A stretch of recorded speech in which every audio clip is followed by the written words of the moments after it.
मैं 8 महीने की प्रेग्नेंट थी और अपनी डिलीवरी के लिए अपने मायके गई थी। माँ ने मुझे फोन पर बताया, घर के पीछे की तरफ जो खाली जमीन थी ना, वहां पर एक नया कमरा बनवा लिया है। इतने सालों के बाद जैसे ही अपने घर में कदम रखा, कुछ अलग सा लगा। माँ, ये घर के पीछे की तरफ नया कमरा बनवाने की क्या जरूरत थी? अरे बेटा, घर के पीछे दूर दूर तक खाली जमीन है। तेरे पापा को कई दिनों से लग रहा था कि यहाँ पर एक कमरा बनवा लेंगे तो ताजा हवा मिल जाया करेगी। अब तो ये सब छोड़ और चल जल्दी से दूध पी ले। माँ, मैं थोड़ी देर में पी लूंगी, आप सो जाओ। मैंने दूध का गिलास उठाकर उस खिड़की में रख दिया। पता नहीं कब आंख लग गई। अचानक से खिड़की के पल्लों के खड़कने की तेज आवाज आई। दूध का गिलास धड़ाम से जमीन पर आ गिरा। जमीन पर गिरते ही दूध का रंग लाल हो चुका था। मैंने खिड़की से झांक कर बाहर देखा। चारों तरफ धूप अंधेरा था। उस अंधेरे की तरफ से कुछ आवाजें आ रही थी, जैसे छोटे बच्चे आपस में खिलखिलाकर मस्ती कर रहे हो।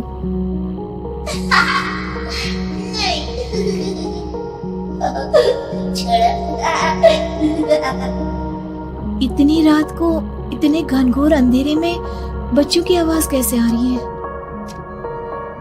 घड़ी में वक्त देखा तो ठीक 12 बजे थे। देखकर मैं सन्न रह गई। बुरी आत्मा और भूतों की कई कहानियां मैं सुन चुकी थी। वक्त भी कुछ ऐसा ही था।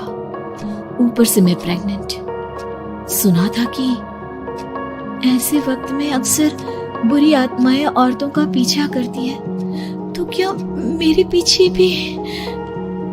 पसीने से तरबतर बड़ी मुश्किल से, जैसे कांपते हाथों से मैंने उस खिड़की को बंद किया। जल्दी से जल्दी उस कमरे से बाहर निकलकर माँ के पास जाने के बारे में सोचा, लेकिन जैसे ही दरवाजे की तरफ पलटी, लगा कोई साया हवा की स्पीड से दरवाजे के सामने से गुजर गया। मेरे गले में अटक कर रह गई। मैं जोर से चीख कर माँ को बुलाना चाहती थी, लेकिन वो आवाज खुद मेरे कानों तक नहीं पहुंच पा रही थी। तो माँ तक कैसे पहुंचती? खिड़की के पल्ले एक बार फिर तेज हवा के झोंके से धड़ाम करके खुल गया और पूरी ताकत से मैं चीख पड़ी। जानती थी मेरी चीख की आवाज सुनकर कुछ ही सेकंड में माँ वहां पहुंच जाएगी, लेकिन ऐसा कुछ हुआ ही नहीं। मेरा कलेजा डर के मारे फटा जा रहा था। आखिर माँ ने मेरी आवाज क्यों नहीं सुनी? इतनी गहरी नींद में तो माँ कभी नहीं सोती। ठीक पीछे खुली हुई वो खिड़की। मुझ में इतनी ताकत नहीं बची थी कि मैं पलटकर उस तरफ देख भी सकूं। हवा का एक सनसनाता हुआ झोंका उसी वक्त मेरे कानों से आकर टकराया। लगा जैसे किसी ने दबी हुई आवाज में धीरे से मुझसे कहा, चली जाओ यहाँ से। मैंने दोनों हाथ अपने कानों पर रख लिए और एक बार फिर ताकत लगाकर जोर से चीखने की कोशिश की।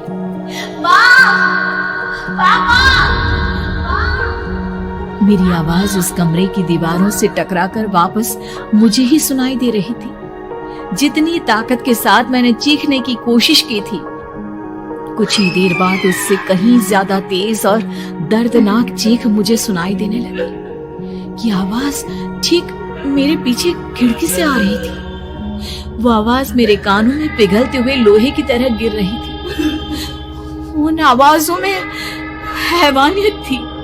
वो आवाजें किसी इंसान की नहीं है, इतना मैं समझ चुकी थी। कांप रहे हाथों से मैंने अंधेरे में कुछ ढूंढने की कोशिश की। तभी अचानक मेरा हाथ बेड पर रखी टॉर्च पर पड़ा। किसी तरह ताकत लगाकर टॉर्च का बटन ऑन किया, लेकिन ये क्या? सामने दरवाजे पर 3 छोटी लड़कियां खड़ी हुई थी। उनके हाथ में स्टील के चमचमाते हुए चाकू थे।